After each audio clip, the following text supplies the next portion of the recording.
네, 여러분 오늘 본문은 예수님이 베드로와 야고보와 요한을 부르시는 장면이 기록되어 있습니다. 이 세 어부가 예수님에게 부르심을 받는 그런 사건이죠.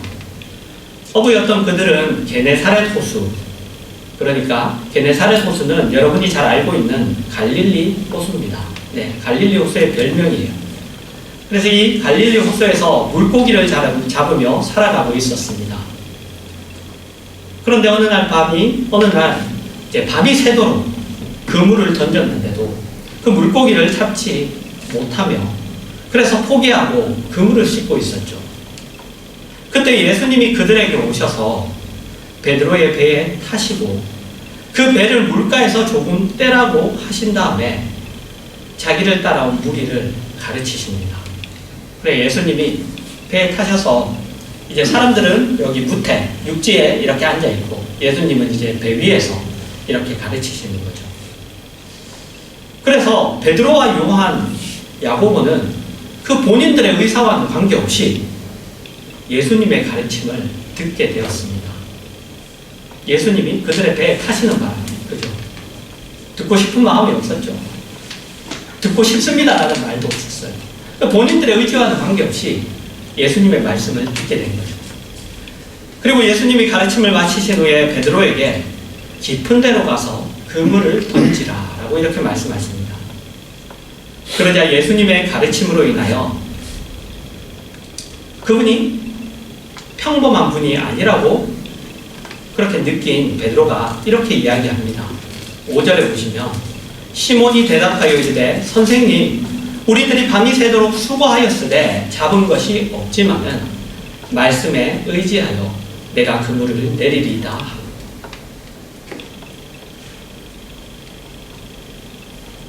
내가 어부인데 밤이 새도록 그물을 던졌지만 못 잡았지만 하지만 한번 말씀하시니 한번 그렇게 해보겠습니다 라는 것이죠. 그리고는 그들이 그물을 던졌더니 그물이 찢어지도록 고기가 잡혔고 배 두 척이 잠기게 되었습니다. 그러자 베드로가 예수님 앞에 엎드려 주여 나를 떠나소서 나는 죄인이로소이다 라고 고백하고 예수님이 그에게 이제 후로는 내가 사람을 취하리라 라고 말씀하시고 그들이 모든 것을 버려두고 예수님을 따랐습니다. 여러분 오늘 본문은 아주 유명한 본문입니다.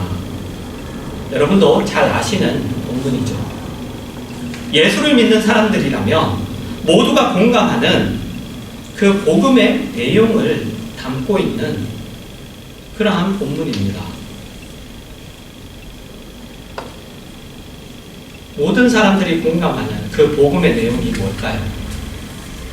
하나님을 따라야 된다. 예수님을 따라야 된다. 모든 것을 버려야 된다. 아니죠.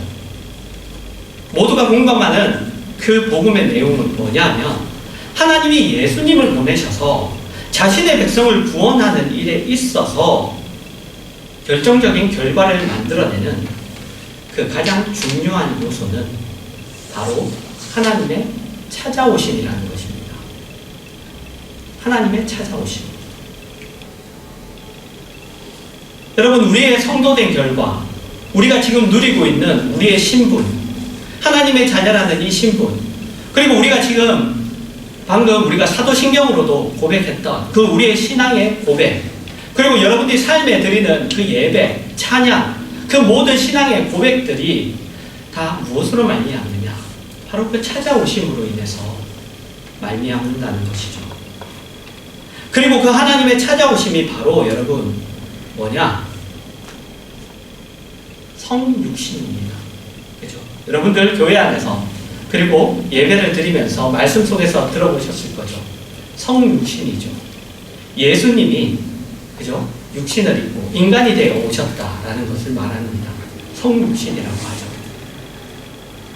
그것은 단지 여러분 우리가 하나님을 볼 수 없으니까 우리가 하나님을 이해할 수 없으니까 우리가 알아볼 수 있게 우리가 하나님을 이해할 수 있게 하나님이 자신을 우리가 살고 있는 이 시간과 공간이라는 이 현실 속에 자신을 구체화하셨다는 것으로만 그치는 것이 아니라 시간과 공간이라는 현실 속에 있는 이 우리의 자리, 이 인생의 자리에까지 그 하나님이 오셨다라는 것을 뜻합니다.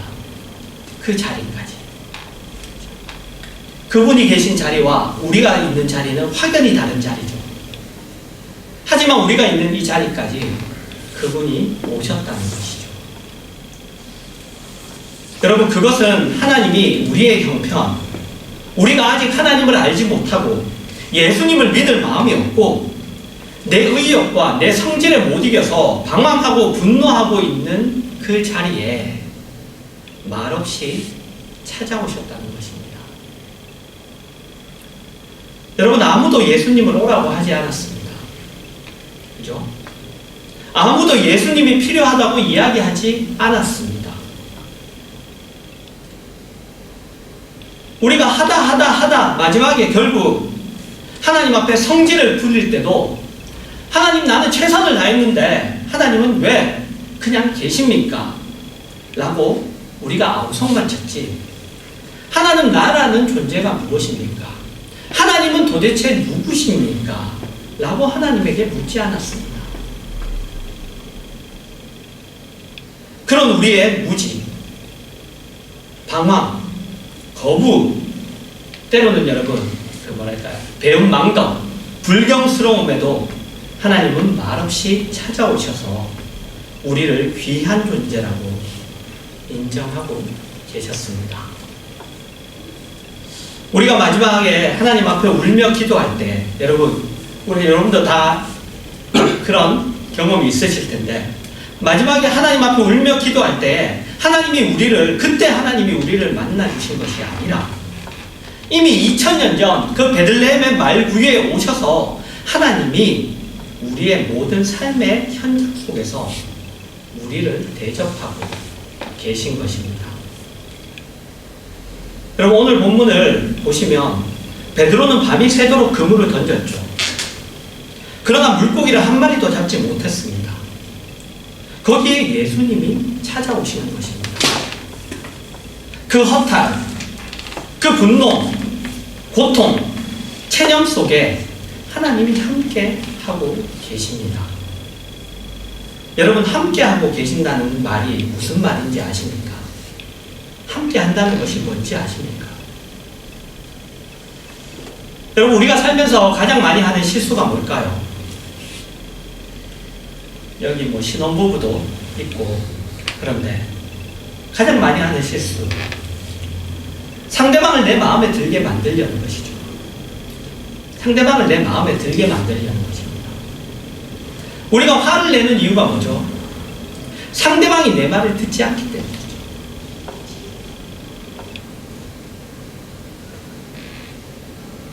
여러분, 그것이 우리의 모습입니다.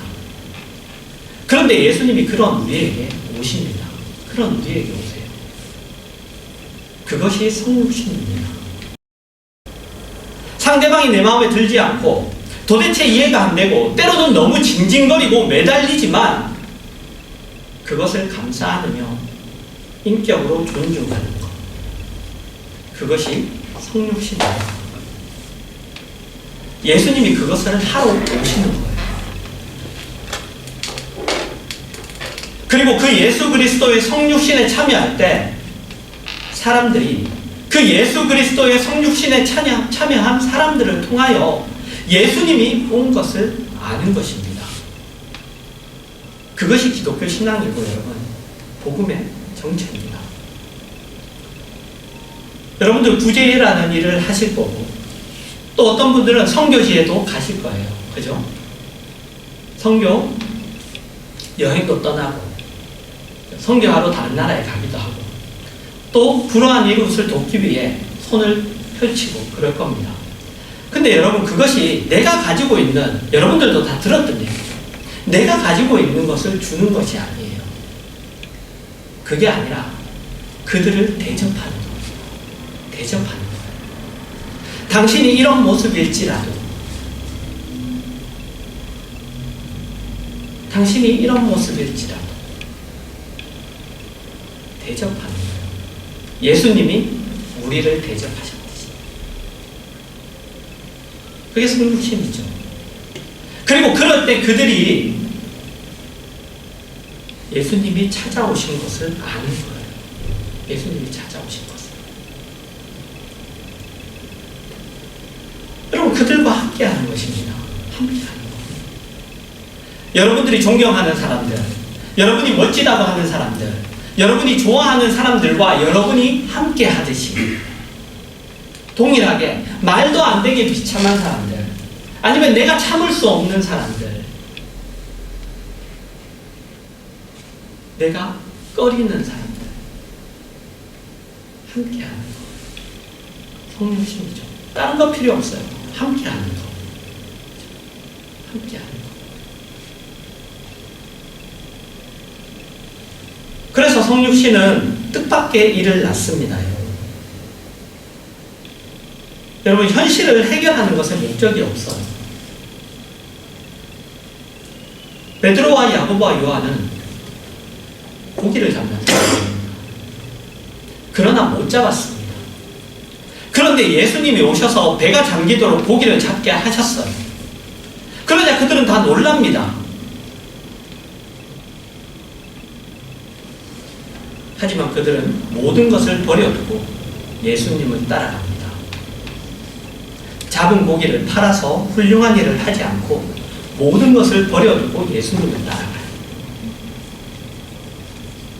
여러분, 우리는 기독교 신앙마저도 현실을 해결하는 하나의 방법이 되기를 원합니다. 나의 선행, 나의 열심, 나의 헌신, 나의 정직함, 나의 노력 같은 것들이 현실을 개선하여 나를 행복하게 하고 내가 누군가를 도울 수 있는 자가 되기를 우리는 원해요. 그러나 예수님은 그렇게 하지 않으십니다. 우리를 받기 위하여 우리의 처지, 우리의 자리, 우리의 못난 자리에 오심으로 우리로 하여금 이렇게 고백하게 만들죠. 나를 떠나소서. 나는 죄인이로소이다.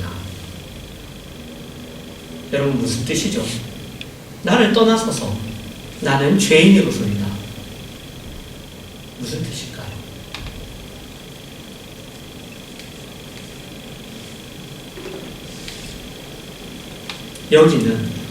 여기는 당신 같은 분을 맞이할 장소가 되지 못합니다. 이곳은 당신 같은 분을 맞이할 장소가 되지 못합니다. 나는 당신 같은 분과 함께 할 수 있는 사람이 아닙니다.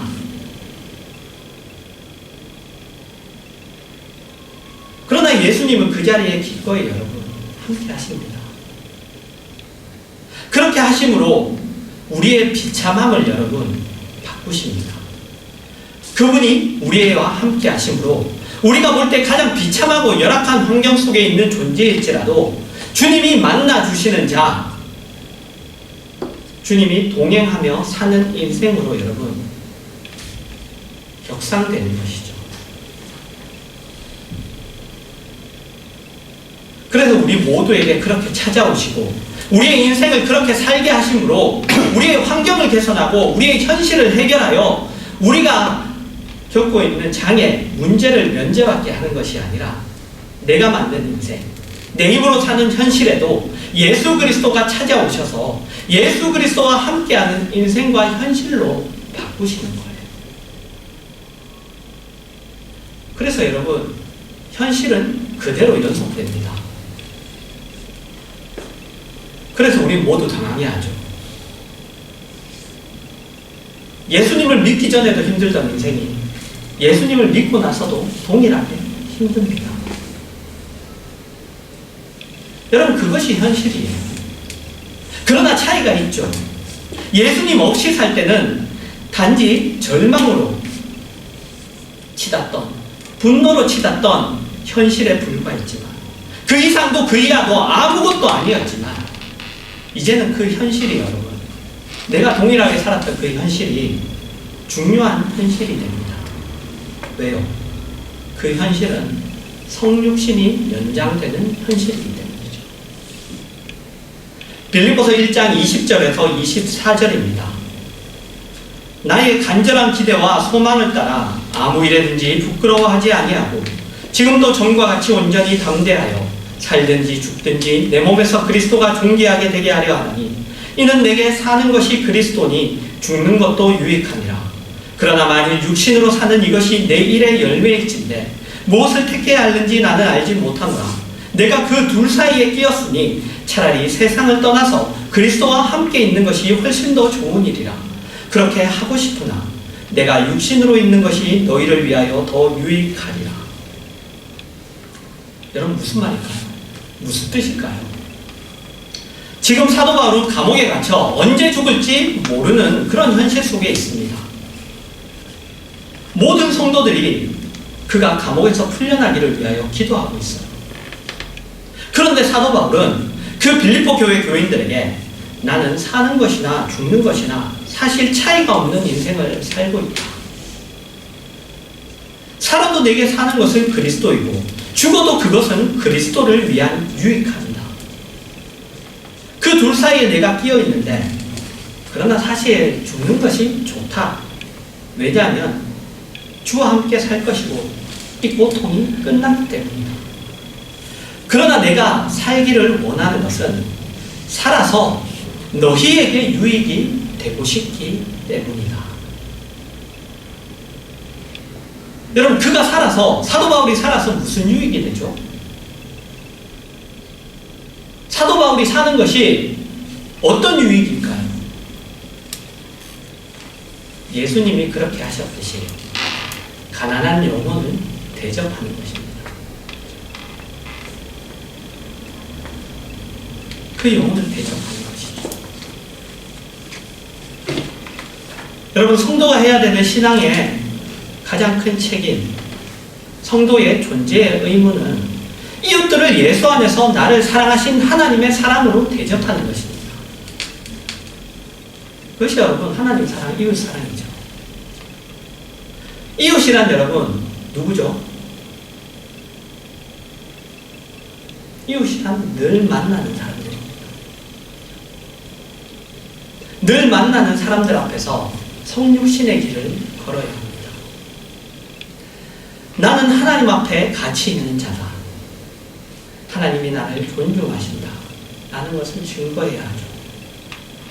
말이 아니라 여러분, 삶으로. 여러분, 여러분의 답답함을 풀려고 하지 마십시오. 하나님 그렇게 안 하셨죠. 하나님 그분이 우리 몸에 얼마나 답답하겠어요. 하지만 그 답답함을 하나님은 풀려고 하지 않으십니다. 하나님은 우리를 대접하러 찾아오시죠. 대접하십니다. 우리는 하나님이 세상을 사랑하신다는 사실 앞에 우리는 늘 서야 해요. 하나님이 세상을 사랑하신다. 그 사실 앞에 우리는 늘 우리를 세워야 합니다. 우리는 달라야 하죠. 예수를 믿는 사람들은 다르다. 인간을 세상의 조건으로 대접하지 않는다. 그들의 삶과 그들의 가치는 우리와 다르다. 여러분 예수님이 그러셨습니다. 그죠? 예수님이 그러셨죠. 끊임없이 그러셨습니다. 여러분 예수님은 힘을 가지기를 원하는 제자들에게도 이렇게 대답하셨어요. 나는 섬김을 받으러 온 자가 아니다. 나는 섬기고 못난 사람을 위하여 내 목숨을 주러 온 자다. 그렇게 하면 여러분 우리는 꼭 그러면 이렇게 생각해요. 내가 그렇게 하면 상대방이 항복한다. 그죠? 내가 그렇게 하면 상대방이 변할 거다. 내가 그렇게 대접하면 상대방이 그것을 이렇게 듣고 알고 그럴 거다. 그러나 여러분 그런 얘기가 아니에요. 그것은 예수님이 오셔서 십자가를 지고 죽어가신 그분의 생애로 증거된 결과와 무관한 하나님의 진심일 뿐이에요. 그것으로 항복했다면 예수님 뭐하러 죽겠어요? 그죠? 죽으실 이유 없죠. 근데 하나님의 진심입니다. 그렇게 서는 거예요. 그렇게 서는 겁니다.